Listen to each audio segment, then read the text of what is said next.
Welcome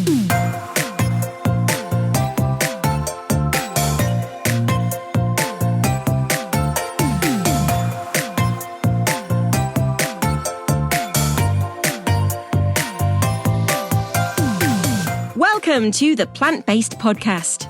Did you know that plants are truly amazing? Not only can you grow them and eat them, you can also wear them, drink them, nourish your skin with them, and so much more. Let Ellen and Michael inspire you to love plants as much as they do, as they chat with the movers and shakers in this wonderful plant-based world. So, let's dig in. Series 6 of the Plant-Based Podcast is brought to you with the help of Vivara UK. Vivara are a team of garden wildlife experts, and their mission is to make nature accessible to everyone. They provide ideas and solutions to create more wildlife habitats, from large green spaces to small urban areas. Join them at vivara.co.uk today.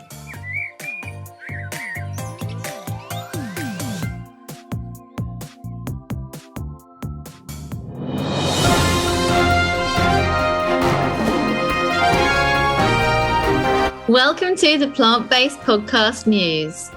Your horticultural news roundup for the week.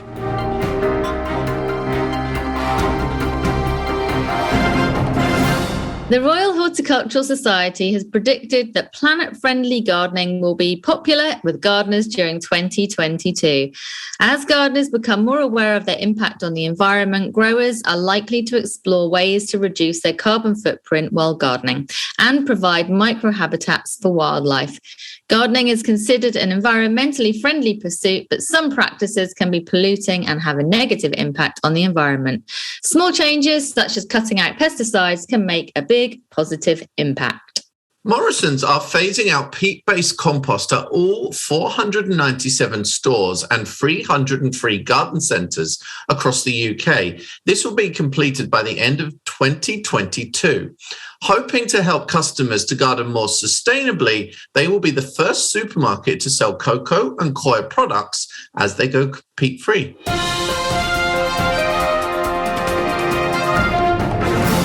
Kew Gardens has launched some wellbeing activities in their garden this year, from yoga in the Temperate House to forest bathing in the Arboretum and even cycling. You can find out more about taking time out at Kew via the website kew.org.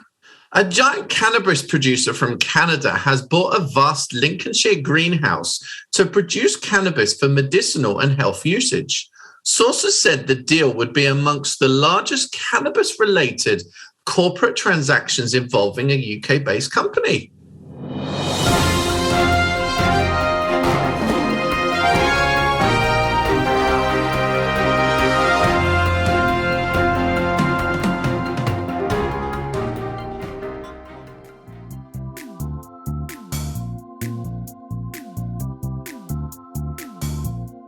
Dun, dun, dun. Oh, you're cute. It's very hard to get the right intonation sometimes. Like when they do, oh, we're in chat now, aren't we? Yeah, of course. Yeah. It's really hard to get the right intonation when you're like reading the news. Yeah. Like when you have like a voiceover and you are, you know, Moira Stewart or someone. Is she still alive? I hope so. Or Jan Leeming, because I know she is. It must be like, yeah, to get all the right pauses in the right places is kind of like, it's pretty hard work, isn't it? Yeah, and which emphasis you give to which word. You and know, don't I say think something sad in a happy way. But also, I don't. Well, yeah, that definitely. You definitely don't want to do that. But also, I don't want to sound 100% like a newsreader because they do all sound the same. You know? Yeah, true. But the thing is, they need that kind of air of authority almost, don't they? Because if they didn't all sound the same, you kind of wouldn't, I don't know, they can't add anything about themselves to it because it's just if they didn't have the air of authority, what you mean is that you wouldn't believe what they were saying. I don't know. Like, you know me, Ellen, I don't believe anything on the anyway. news. The world is flat. Hey, you've got some lovely sunshine on your face there. I have. I'm actually, sorry, I'm actually being really naughty. I'm at my partner's desk. Oh my God, I'm going to be in trouble. I'm going to move all this stuff around.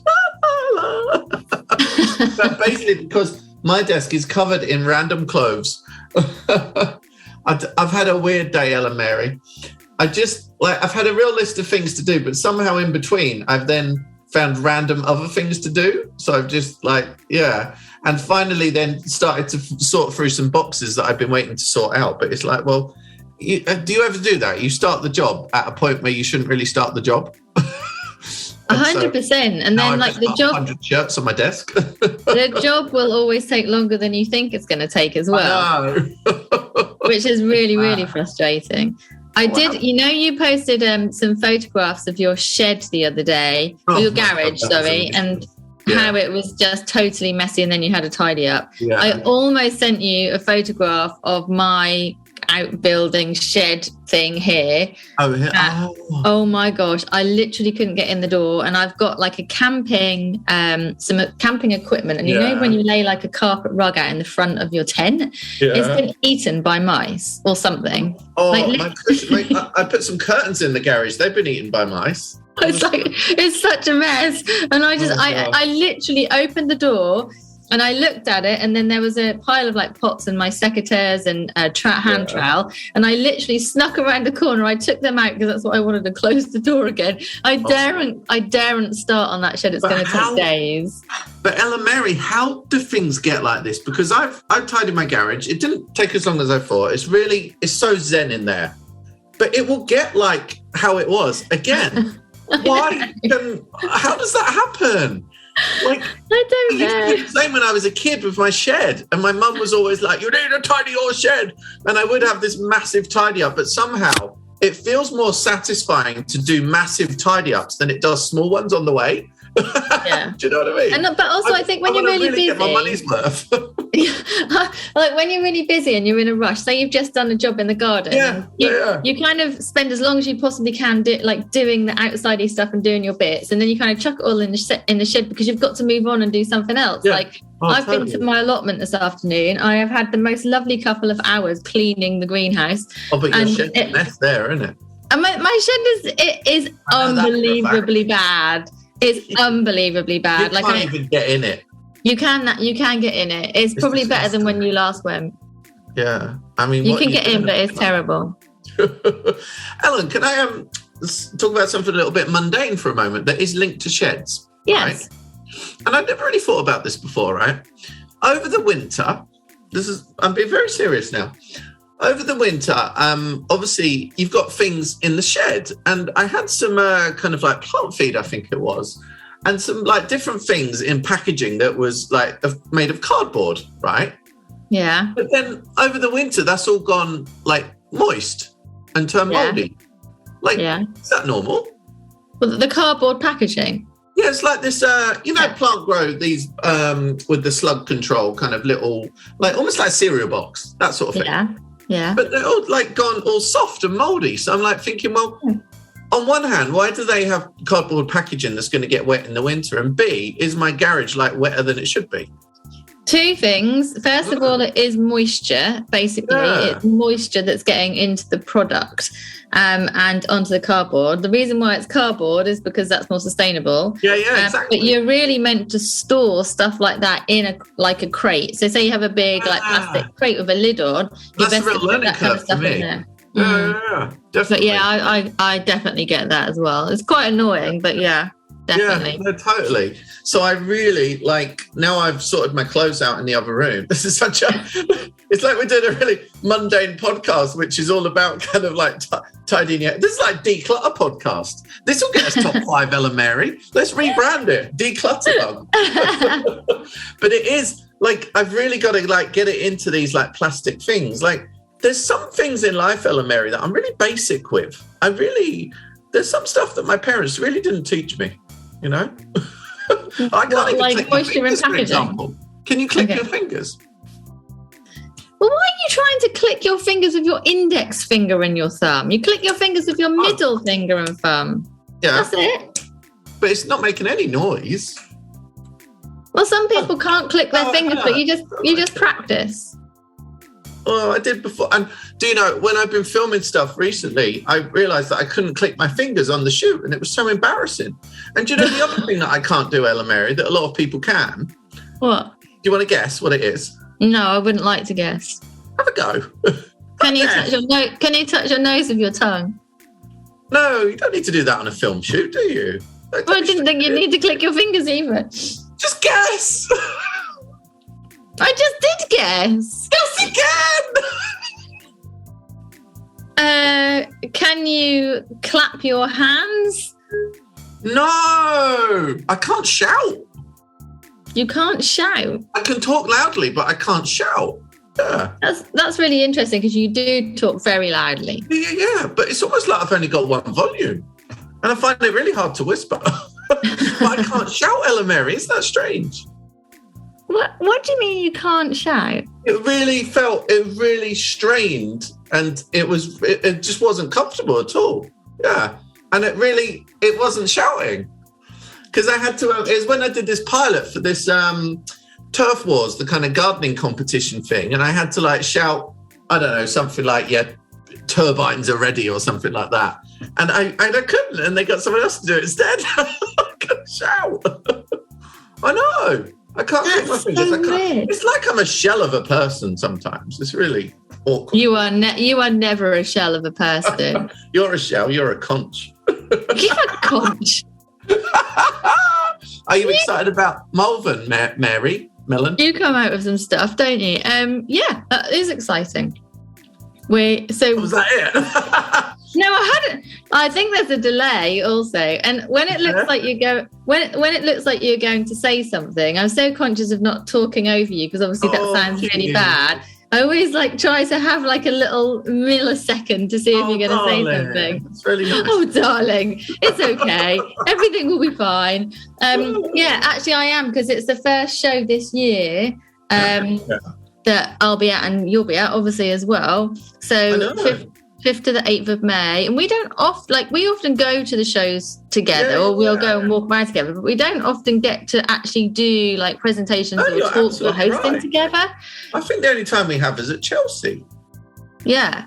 I was so nervous for that. I know, me too. It was really good, wasn't it? But yeah, so we've got the Nurture Theatre. I'm hosting that, and I'll just be there. It's all about well-being and plants and gardening and stuff. Yeah. And you're heading up the affordable gardens there as well, which is super cool. I am, my darling, yes. And then we're going to be doing a gardener's question time. We're going to be doing a floral kind of plant off between us with Jonathan Mosley, which I'm really looking forward to. Yeah, that's cool. And and then I think we're doing a talk as well about growing plants and stuff. So we're going to be busy bees for 4 full days.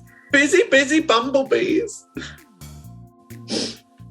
Sorry, I just took a picture because I'm not used to sitting at this desk, and I'm just sorry, this is about decluttering again. I'm just looking at the colours of paint on my walls, and it looks beautiful because you've got Ella Mary, you'll see this because you're coming to water my house soon. I can see straight ahead, I've got teal. Then there's the white satin, not gloss, of the door frame. And then there's kind of an army green in the lav. And then there's another frame, and then there's Himalayan green, and another frame, and then there's a kind of royal blue. And it looks really good, actually. That's all. I'm really pleased. I'm pleased you think that that's really good, but I just got bored halfway through that. Oh, shit. What you got to gossip with me about anyway? Because it's I have to say, Ellen is in Norwich, and it's a really poor deal that we couldn't even get together an hour's distance. This is how busy we are. Yeah. So what's going on, babe? We just haven't been able to hook up, and then you're going to go away, and I'm not going to see you till after Easter, which is I know, I'm terribly sorry. But I am going to be on watering duties at your house, so I'll just go and I'll tell you what I'm going to do. I'm going to go and sit in Raphael's chair. Hopefully he won't be too cross about that, and I'm going to look at the view you just told me about all the different colours. I know, it's cool, but I'm not sure he likes it. He's got cacti all over the windowsill, which are mine, but look, he's really this fiddle leaf fig is in lovely condition. Yeah, that looks very happy. Do you know, I used to hate fiddle leaf figs and think that I had no skill with them at all. And, well, bearing in mind that I don't apply any skill to any of my houseplants anyway. But the big one that I've got downstairs has had 2 new leaves. Oh, lovely. It's incredible. I'm really shocked about it anyway. I really like them. I think they do need like... Yeah, they got a like, really lovely sunshine. presence, actually. Yeah, they do. I'm writing a piece for a magazine about kind of underplanting houseplants. Mm-hmm. And so you can and I saw this at Clapton Tram many years ago. And you know when you got a fiddle leaf fig that's quite bare at the bottom, it was like underplanted with spider plants and it looks super cool. But my fiddle leaf fig is so healthy, it's got leaves down to the base. So I can't underplant it. I might strip the leaves off just so I can.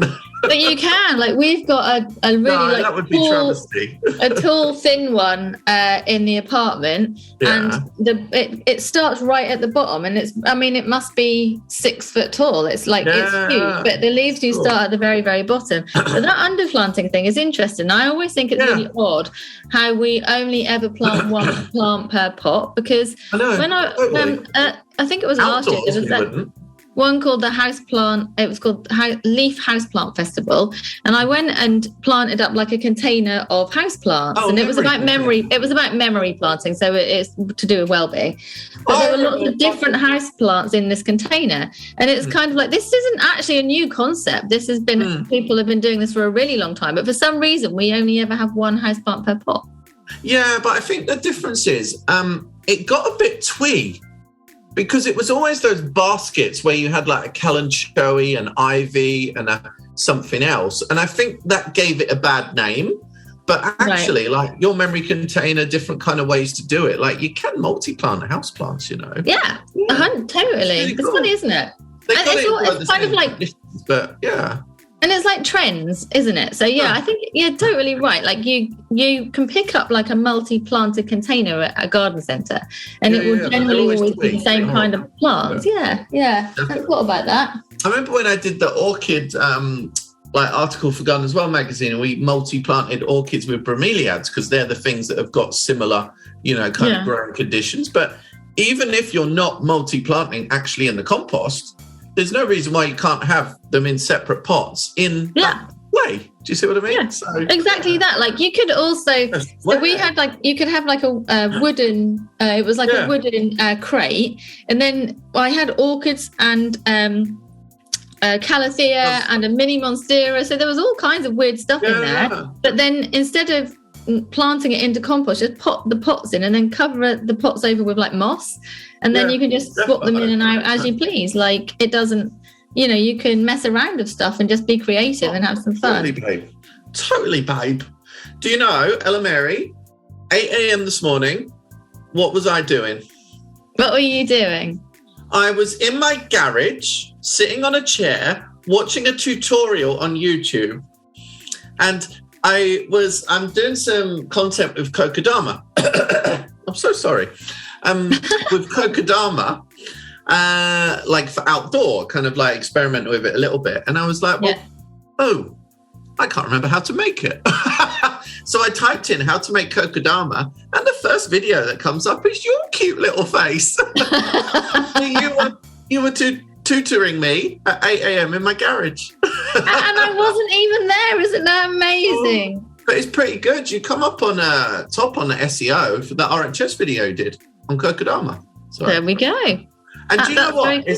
I showed you what I did. I put a little tiny pine tree into it, and it's cool, but my balls were very big. We don't need to know that. Make the balls smaller. It just really depends on how much of like the soil mix you put in. Yeah. You can make them as big. Spherical by the end of it, but no, I actually find them really hard to make, because once you've like made them up, and then you've made like, you kind of split them in half and put your plant in and stick them back together again, kind of thing. It's quite hard to keep that like round shape. They look so lovely, and I do actually find the process enjoyable to do. But those actual ones on that RHS video, I brought home with me, and they just dry out so quickly.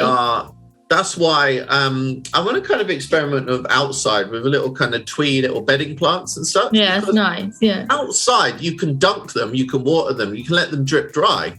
In the house, you can't do that. You've got to dry where they can drip. If you know exactly. what I mean. Like I was constantly taking them down, putting them in the sink, like with some water basically in the sink, and then leaving them there, like draining out the water, leaving them to dry, and then hanging them back up again. And I know you can spritz them, but that's never really enough. They do need more than that. Yeah, I know. So I think probably outside, maybe in a more shady spot, if you kind of shade loving. Oh my gosh. This weekend on QVC, we're doing a special offer with miniature fuchsias. They would look super cool. The little windowsill fuchsias.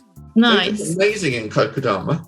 Yeah, that would be really cool. Oh my God, I feel inspired. Oh, you've inspired yourself. And now I've tidied the garage, I can actually get in and do this stuff. So I feel so much more positive about it. No, but like seriously, because when everything's disheveled, you can't play, No, yeah. I completely agree. And also, Ellen, like same with your garage and shed, the only person that can clear it is you. Because you're the only one that knows the stuff, you know what you want, you know where stuff goes. So it's a job that you cannot avoid because, you know me, I love to pay other people to do stuff for me, but with that... I said to my husband, I sent a photograph of the shed to him and I was like, oh my God, how did we get to this point? And he replied and just said, well, he's coming home next week, which will be really nice. He said, I'll clear it out for you. And I said, but you can't because you don't know what all of this stuff is. Like it's generally all my gardening stuff. It's a nightmare, honestly. We shouldn't be so messy. I know. Well, I've done the garage. Now, my next thing is to sort my clothes because like they're just, oh my God, everywhere. And then like cupboards as well. Like I did the kitchen a couple of months ago, but like back to our declutter podcast here. I've got like this cupboard on the top of the stairs that is just full of random toiletries and this and that. And it's like, and I sort of like to have things in like themed in their places because it make like you got more chance of finding them. Because the worst thing is you buy a new one knowing that not knowing you had one already. Which is obviously... And also, it's just like, there's something very therapeutic to having a declutter. Like when I got back to this house, I was genuinely like similar. My clothes are fine because when we moved to America, I had a massive clothes like whole thing where I sent tons to charity. But my kitchen cupboards are rammed. Yeah. I've got an attic. So the attic is basically full of boxes and stuff that we haven't used for years. So why would we still have it? I really don't know. But it's just taking the time to do it. But after you've done those kind of jobs, you just feel really, really good. But Michael, only after, not during. Not during. No, I find it frustrating, annoying, and time consuming. And I can even get a little bit annoyed with myself. A, because I'm having to do it, and B, like, how did I let it get to this point? Like, what point do I allow that to happen? Oh, yeah, and you swear at yourself like once every 5 minutes. Yeah. Oh, But let me tell you something, Michael. I am having a declutter of my houseplants. Yeah. Oh, well, I do that every so often as well, to be honest. Yeah.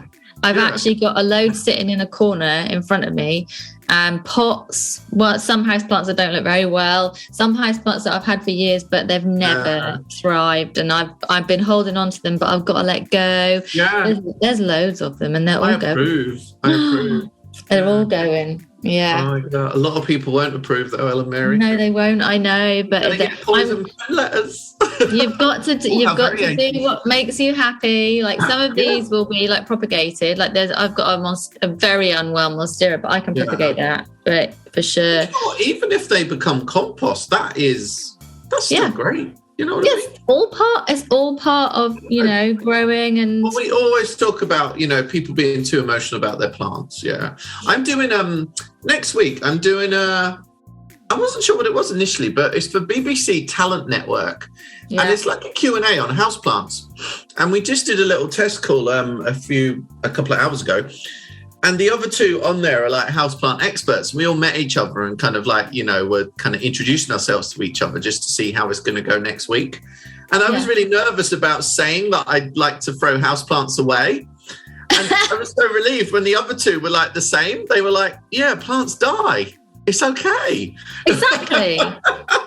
Don't beat yourself up about it. If they've got to go, they've got to go, And I do genuinely try to keep them as long as I can. Like I do try, but ultimately there's a limit to that.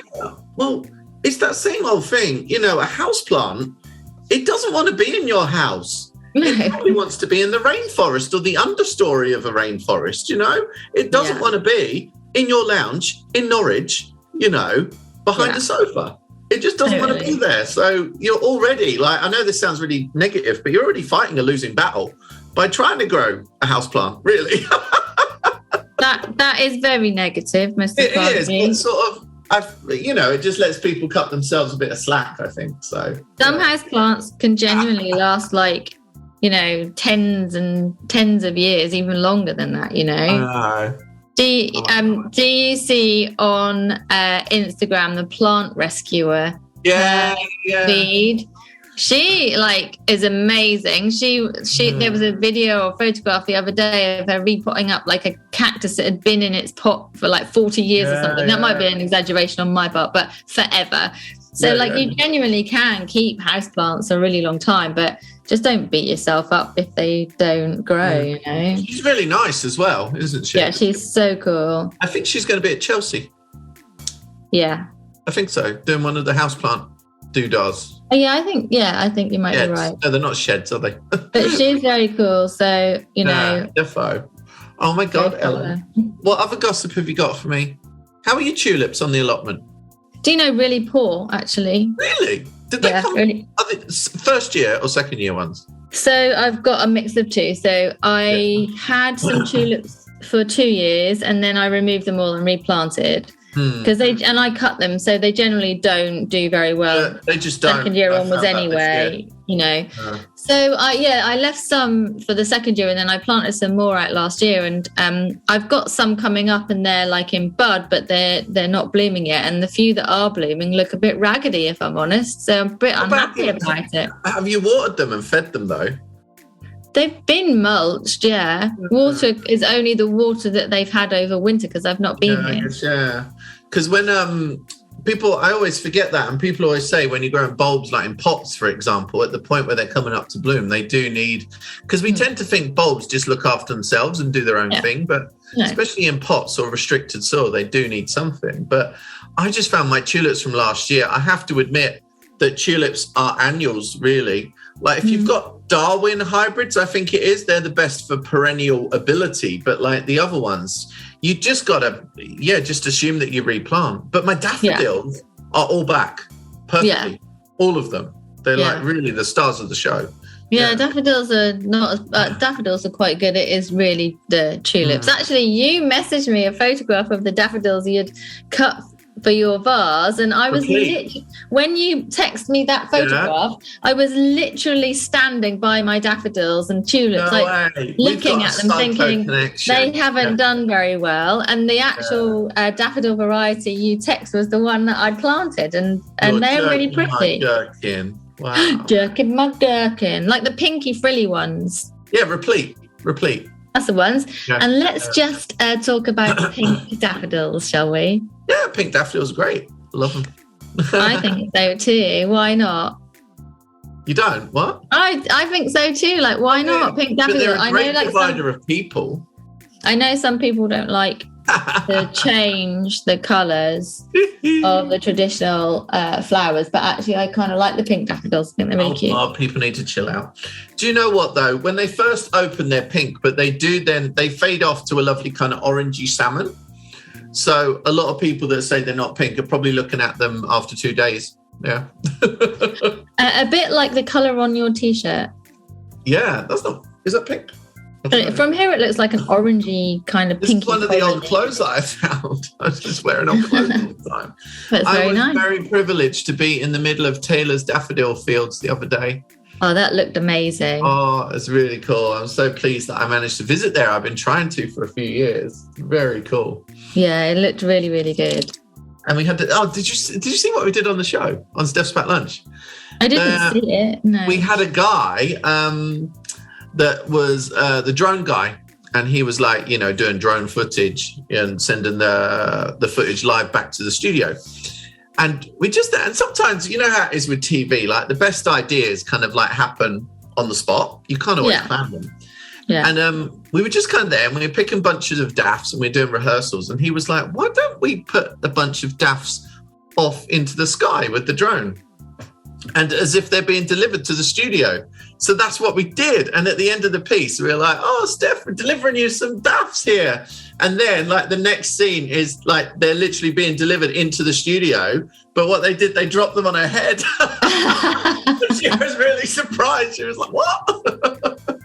But it was a brilliant piece of TV, I have to tell you, Ella Mary.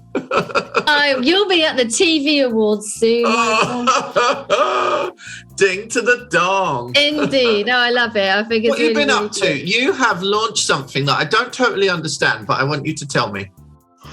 So I when I do my talks at the like shows and organizations and stuff, it's about plants and nature for well-being. And I really enjoy doing the talks, but obviously not everyone can come, not everyone sees it, and there's only so much that you can put in an Instagram post or whatever.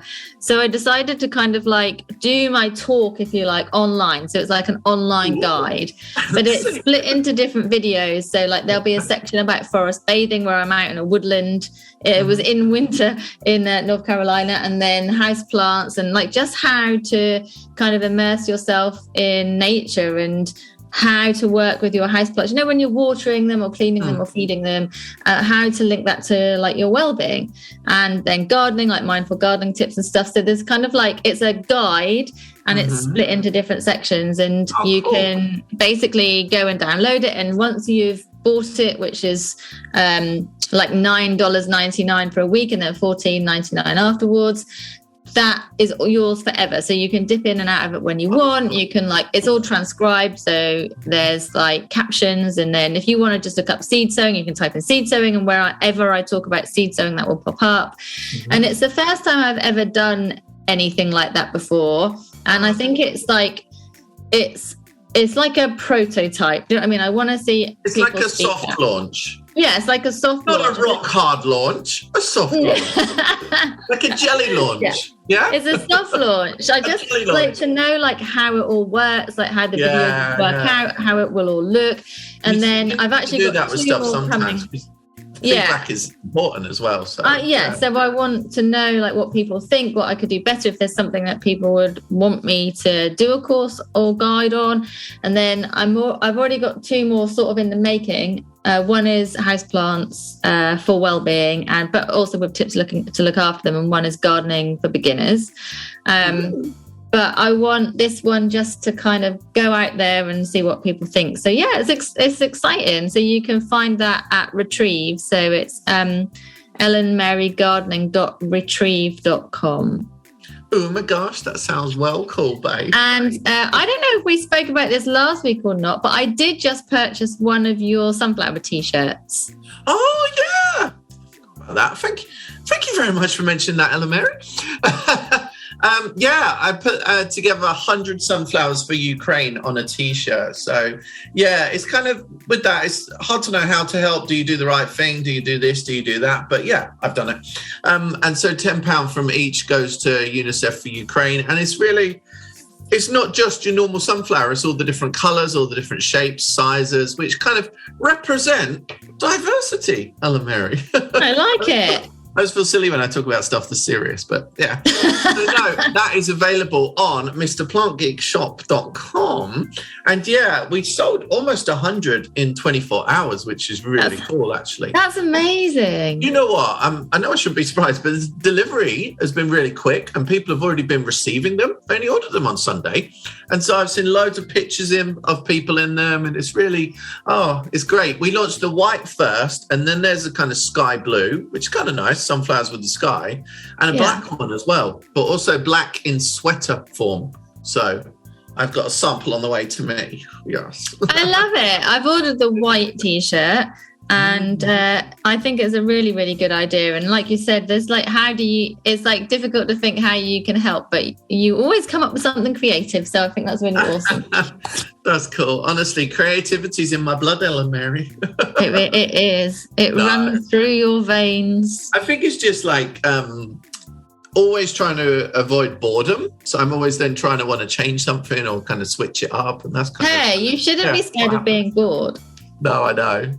But also, okay, this is like quite a moral dilemma then.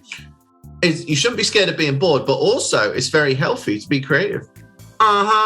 I think bored is the wrong word. Like, I think you don't really like downtime too much, but actually you should have downtime. So you think that your downtime is boring, but it's that downtime that will ultimately help your creativity. You know, you have to be able to like just do nothing. It's a good skill to have. And I do. I just keep it private. Oh, no, that's well dodged. Oh, Ellen, wonderful.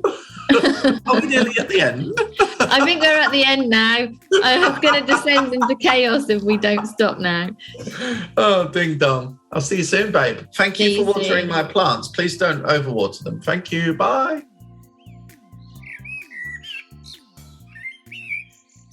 Series 6 of the Plant-Based Podcast was brought to you with the help of Vivara UK. Vivara are a team of garden wildlife experts, and their mission is to make nature accessible to absolutely everyone. They provide plenty of ideas and solutions which can help you to create more wildlife habitats, and that's in large green spaces or even small urban areas. Why not go and join them at vivara.co.uk?